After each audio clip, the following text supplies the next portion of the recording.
Prazer estar com você, Marinho, com o meu Palumbinho de volta e com o Favale aqui. Vai ser bom programa hoje. E olha só, vamos que vamos. PP e Palumbo de volta aqui hoje. Ele que é tão temido pelos bandidos que a única coisa que roubaram dele até hoje foi o seu coração. Delegado Palumbo.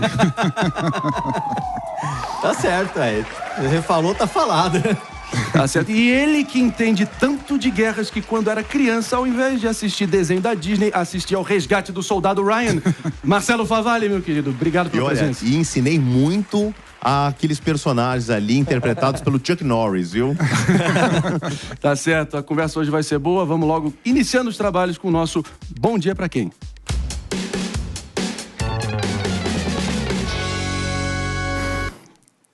E o nosso bom dia de hoje é para você brasileiro que foi morar nos Estados Unidos cansado da bagunça que é a nossa política, mas que agora vai ter que votar em um condenado pela justiça.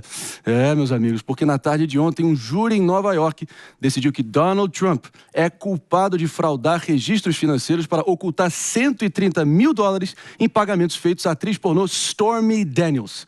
Os pagamentos teriam sido feitos, para que ela mantivesse em segredo durante a última campanha eleitoral, na verdade de 2016, o caso que ela supostamente teve com Donald Trump.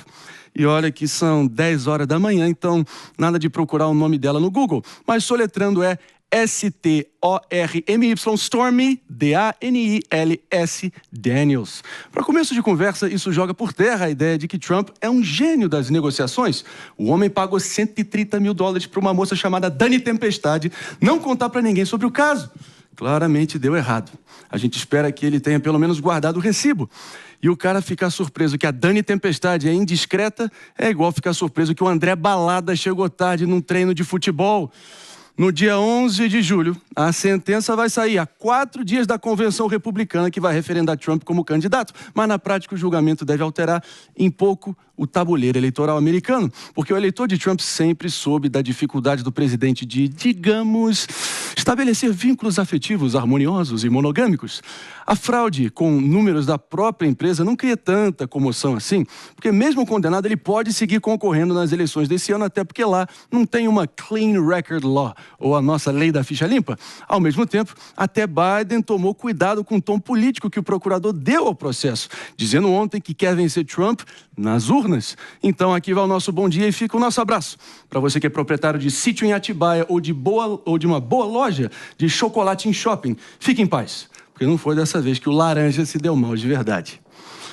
Meus amigos, claro que isso aqui é só minha opinião, tô aqui para aprender com vocês. Marcelo Favale, concorda em linhas gerais com a análise aqui?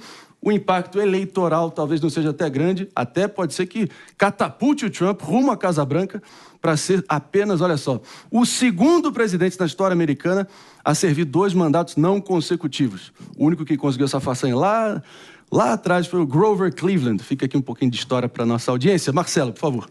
Bom, obrigado pela participação aqui, pelo convite. Marinho, a gente ainda não teve um impacto direto uma pesquisa de intenção de votos do americano depois dessa condenação de Donald Trump. A gente ainda não sabe a sentença.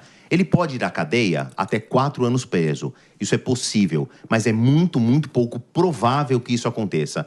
Muito provavelmente ele vai receber uma multa, alguma nota de desagravo ali do juiz, vai ter que corrigir a declaração do imposto de renda, mas isso vai respingar na campanha? Certamente. Os democratas vão sapatear em cima dessa história? Muito provavelmente. O reflexo que isso vai ter na campanha, isso mais pra frente a gente vai saber. Neste exato momento, os números apontam, André, e para todo mundo que está aqui ao meu lado, para uma eleição de Donald Trump. Ele está alguns passos na frente em estados importantes. Agora, eu queria voltar um pouco na história, usando os números que o Marinho apontou. Ele venceu a eleição de 2016, governou os Estados Unidos do começo de 2017 a 2021. Todo mundo tem um juízo de valor a respeito do Donald Trump, mas é fato que ele marcou a história dos Estados Unidos, a história contemporânea, com os seus ineditismos. Foi o primeiro presidente a ser eleito sem nunca antes ter cumprido nenhum tipo de serviço público. Nem carteiro ele foi, né? Não foi das Forças Armadas, não foi senador, não foi deputado, não foi prefeito, não foi governador. Então ele já tem uma grande marca na história americana. Foi o presidente mais velho a ser eleito para um primeiro mandato. Depois ele perdeu esse cargo para o Joe Biden, mas ele já é um presidente agora, se for eleito, septagenário. Também a gente tem uma nova marca aí. Né? Será octogenário agora? Será octogenário, porque ele vai já ter completado 80 anos quando chegar a posse, a suposta posse, no ano que vem. Todo mundo tem um juízo de valor a respeito do Donald Trump, mas que, de fato, ele marca a história da presidência americana e ele importa algo que é mais comum aqui da América Latina, o ismo, né? A gente teve grandes presidentes dos Estados Unidos, talvez o que mais me vem à memória, o Ronald Reagan, que os próprios republicanos têm ele como um presidente transformador, e o Donald Trump tenta muito colar a imagem dele do Ronald Reagan. A gente nunca ouviu um reaganismo, né? Foi claro que teve um mandato muito marcante, mas não deixou esse termo. Agora, por mais que o Trump tenha ficado na presidência só 4 anos, pode voltar, a gente escuta muito comumente o trumpismo. Isso é muito importado de uma leitura política da América Latina. Mostra que sim, ele marcou muito a presidência dos Estados Unidos e a maneira de fazer política nos Estados Unidos, mais principalmente. E agora, Marinho, o que a gente está vendo é mais um capítulo dessa mesma história sendo reescrito. Na conjuntura de hoje, as minhas leituras dos números é que ele será o próximo presidente eleito. Ainda tem muita coisa para acontecer até o dia 5 de novembro. Quero trazer o Palumbo e o PP para a discussão também, entender a percepção de vocês dois sobre o reflexo que isso pode ter lá nos Estados Unidos e também trazer o Favale na sequência para a gente destrinchar assim, vovó viu a uva, da forma mais didática possível para a nossa audiência aqui entender o porquê que lá não tem uma clean record law, uma lei da ficha limpa que realmente o Trump pode dar sela a ser eleito. Tem esse cenário. Mas vamos entender. PP, o que você achou? Comemorou? Não, eu não comemorei, não. Eu não comemoro quando alguém é condenado, não. Não faz parte da minha essência comemorar a desgraça alheia, né? Como bom esquerdista e progressista que eu sou, Marinho. Mas vamos lá, o que eu acho é o seguinte, não foi nada surpreso, né? Não teve nenhuma surpresa. Os documentos e as provas que tinham nos autos eram muito robustas, tanto é que o júri, que eram 12 jurados, conseguiu decidir por unanimidade em pouco tempo, né? Ou seja, nos Estados Unidos e Nova York, o jurado tem que julgar, tem que decidir por unanimidade, e foi unânime em pouco tempo, né? Não teve muita discussão, muita questão. E o Trump, ele está querendo se valer desse julgamento, né, para criar uma narrativa de ser injustiçado pela justiça, né, a fim de ganhar holofote para as eleições.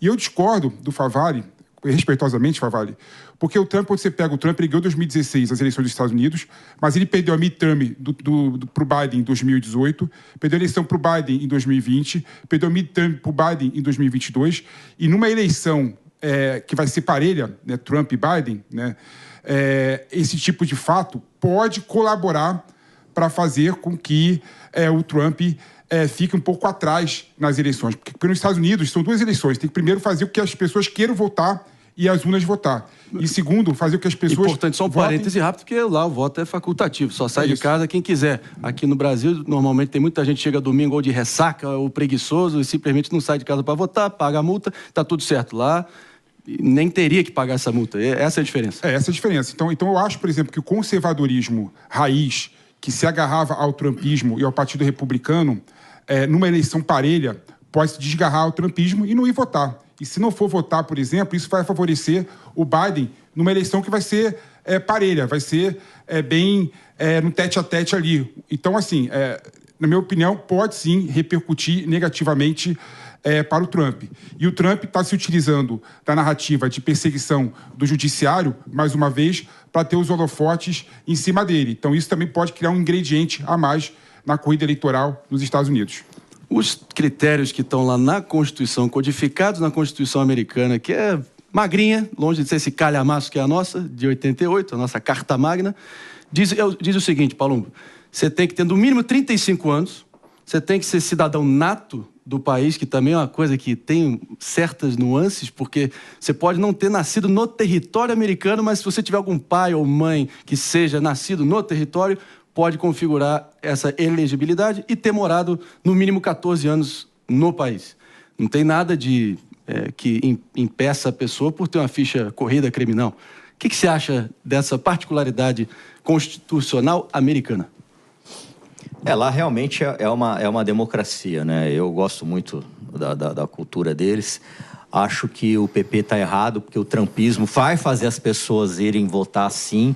É igual os bolsonaristas aqui, quando tem um chamado, eles atendem. E eu não acho que isso aí vai influenciar muito, não, na votação, viu? Eu acho que o povo americano quer um presidente que mostre ser forte, que mostre ser aquele cara que vai defender os Estados Unidos, e o Biden, ele tá senil, ele não consegue, ele erra a escada do avião que ele tem que entrar. Ô, Favalli, eu quero entender o seguinte, porque para você se eleger presidente dos Estados Unidos, basicamente é você analisar... É como se eu estivesse numa aula de geografia, só que também numa aula de matemática ao mesmo tempo. Tem o tal número mágico, que são 270 votos eleitorais. O meu sonho para esse ano é poder a gente estar junto cobrindo essa eleição, e assim a gente vai estar organizando aqui dentro da Jovem Pan, todo mundo convidado, e a gente explica melhor esse tabuleiro todo. Mas o importante é que você precisa angariar coalizões diferentes. Uma coalizão que sempre foi muito leal ao Partido Democrata são principalmente a comunidade negra nos Estados Unidos. Para vocês terem uma noção, em 2020, Donald Trump teve apenas 8% do voto dos negros americanos. Já o Joe Biden teve avassaladores, enfim, 92% ou algo assim. Agora a gente está vendo nas pesquisas um aumento assim, vertiginoso para o Trump, algo em torno de 25%, que seria histórico e seria pá de cal nos democratas, sem dúvida. Tem muitos analistas dizendo que a comunidade negra, que sempre foi muito afetada por injustiças policiais e também é uma cicatriz muito aberta no tecido social americano, podem estar até se identificando com o Trump nessa questão de uma persecução penal, criminal, injusta. Você concorda com essa análise? Porque a gente tem ouvido com uma frequência grande vindo dos analistas de lá. André, eu acompanho eleições, seja no Brasil e principalmente fora do mundo, há mais de 20 anos. E tem um mínimo denominador comum. Não interessa onde o eleitor esteja, seja no Brasil, nos Estados Unidos, a gente vai ter eleição nesse final de semana no México, termina uma longa eleição na Índia. Olha quantas culturas e quantos países diferentes. Qual que é esse mínimo denominador comum? O eleitor, ele vota com a sua parte sempre mais sensível, o bolso. Então, o Marinho está falando o seguinte, da comunidade negra, a gente olhando para a economia nos Estados Unidos, que está longe de estar na sua melhor situação, a gente tem uma alta de inflação, uma alta em taxa de juros, comparando com os nossos números, eles são ridículos, mas para a história econômica dos Estados Unidos é uma diferença muito sensível, não só a inflação. O aumento da taxa de juros impede que o consumidor médio, eu estou falando da classe média abaixo, que a gente chamaria aqui de uma classe C, não compre bens duráveis, casas, veículos, eletrodomésticos da linha branca. Então, se a gente colocar, vou pegar aí os termos que o Marinho estava usando, da comunidade negra, que se encaixa bem nessa classe média baixa dos Estados Unidos, tem sentido no bolso as políticas de Joe Biden. Então, quando tem um outro presidente que vem com um discurso básico, eu vou fazer o caminho contrário, ele conquista, sim, essa massa eleitoral. Uma das respostas para a campanha do Joe Biden, por exemplo, ele tem feito algo inédito, não para um democrata, para um presidente americano. Ele foi bater a portas das grandes montadoras, que a construção de veículos é a joia da coroa da indústria americana, se aliou a sindicatos, e inclusive teve um episódio em que o Joe Biden vestiu o boné do sindicato, botou uma camiseta do sindicato, pegou um megafone e falou: eu estou com vocês, trabalhadores, eu acho que eu estou apoiando esse movimento de greve de vocês. Isso é um ato absolutamente inédito, não só para um presidente americano, e até para os democratas, que sempre foram mais próximos a essa classe trabalhadora. Por quê? A leitura dos dois partidos é de que a classe média baixa, que é a maioria da população e é a maioria dos eleitores, diretamente falando, está sentindo no bolso. Então, muito dessa explicação, Marinho, de essas comunidades que antes foram perseguidas... É o bolso. Né? É o bolso. É o bolso. O grande assessor do Bill Clinton que elegeu ele, o James Carville, aquela frase que eu até vou deixar você completar aqui. It's just about economics, you're idiot. É sobre economia, estúpido. E, claro, que aqui também isso a gente vê eleição após eleição. Mas agora aqui, para finalizar esse bloco, claro que a gente vai estar cobrindo, durante a grade de programação aqui da Jovem Pan, todos os reflexos eleitorais e políticos. Pepe, me estranha uma coisa, Favalli, que é o seguinte. A gente vê a defesa de Donald Trump usando muito o argumento que ele está sendo vítima de lawfare. Foi muito repetido por setores ali garantistas, progressistas, de associações de advogados aqui no Brasil, se descrevendo aos lavajatismos contra Lula. E que ele seria um perseguido político da justiça com métodos excessivos e claramente politicamente influenciados. Como é que fica essa convergência irônica, para dizer o mínimo, na sua cabeça, Pepe? Não, uma ironia, né? Você vê que os dois partidos, os dois extremos, né? As duas posições políticas usam os mesmos subterfúgios quando convém. E nesse caso específico do Trump, né? Condenado por uma ação criminal, não tem nada de lawfare. Eu até entenderia a argumentação do lawfare nos outros assuntos relacionados com a insurreição, né? Que a Suprema Corte dos Estados Unidos... Respeitosamente, eu acho que está muito nítido na opinião pública lá que é exatamente o inverso. Sim. Esse é o caso mais frágil de todos os 4 que estão correndo contra ele. Acho que a percepção está muito nítida nesse sentido, né, Favalli? Não quero também te interromper, Pepe, mas os outros 3 casos poderiam gerar uma custódia imediata e ele ser preso. Esse é o mais frágil de todos. Mas eu acho, por exemplo, que esse caso, por exemplo, da insurreição, né, no Capitólio, que o Trump foi processado em inúmeros estados relacionado com a possibilidade de ter sido o líder do motim, né, nos Estados Unidos pela emenda constitucional 14, né? 14ª emenda. Seção, né? 3. Pô, tá sabendo? Nome você estudou, cientista político formado pelos Estados Unidos. Pera né? lá, mais ou menos. Me informei aqui. Diz da proibição que se uma pessoa foi presa, né, por conta da insurreição, ela não pode concorrer à presidência da República. Esses processos, eu até entenderia a narrativa dizendo que é lawfare, né, no meu modo de ver, né, até porque tem uma questão política e é uma questão realmente tênue, né, se foi ou não for. Agora, em relação ao caso criminal, eu não entendo que dá para falar que foi realmente lawfare. Agora, só para complementar uma coisa que o Favalli comentou, que eu acho importante, né, com certeza os Estados Unidos, o eleitor mais importante que deu voto para o Trump, fez o Trump ganhar as eleições no passado, é a classe branca norte-americana, os operários. E o Biden, ele está olhando para essa classe, né? E é bom lembrar o seguinte, você pode colocar minha opinião sobre isso. O Biden é um candidato, por isso que ele é forte, mesmo sendo senil, segundo o Palumbo, né?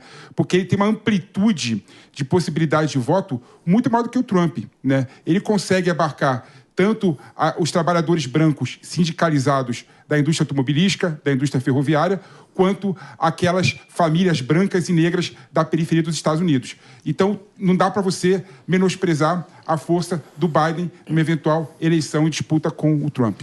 Eu estou falando que esse Morning Show aqui, dia após dia, está virando um grande cassino aqui de apostas, né? A cada notícia que a gente repercute, que ainda tem um desfecho incerto, a gente abre aqui para os nossos apostadores cravarem. Se fosse hoje, Trump para você, Favalli? Eu acho que sim, mas é o seguinte, quando a gente olha a eleição, eu gosto muito dessa frase, a gente olha uma foto, que é a situação hoje, a eleição é um filme, feito por vários frames, a gente está no finalzinho de maio, começo de junho, e a eleição é dia 5 de novembro. A gente não tem meio ano. Vamos acertar aqui os ponteiros? 5 meses. Muita coisa pode acontecer. Já tem debate dia 17, se não me engano, de junho. São 2 debates, né, que os 2 candidatos, eles confirmaram presença. Mas você sabe que eu sempre estudei muito o dia seguinte ao debate, Marinho. E o debate nos Estados Unidos não muda muito a percepção do eleitor.